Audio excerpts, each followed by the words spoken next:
Dès mercredi prochain, le tombeau du marquis de Hairun ouvrira ses portes. Le marquis Liuhe était le petit-fils de l'empereur Wu pendant la dynastie des Han occidentaux il y a plus de 2000 ans.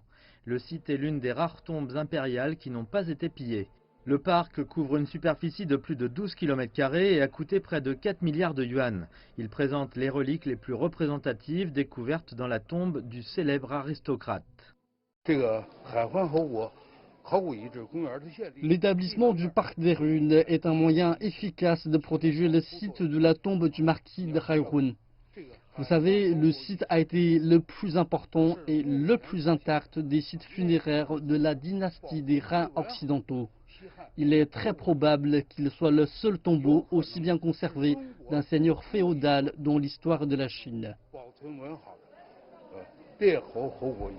Les fouilles de la tombe du marquis de Hairun ont commencé en 2011. Les restes du marquis ont été retrouvés dans un cercueil et enlevés en janvier 2016 pour des recherches plus poussées.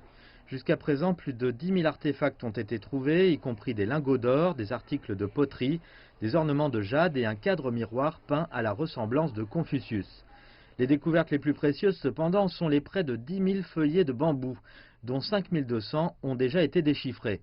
Ils comprennent des extraits de titres tels que les Analectes de Confucius ou encore le I Ching, le livre des transformations, en plus de volumes sur les rites, des écrits sur la médecine et la cuisine ancienne.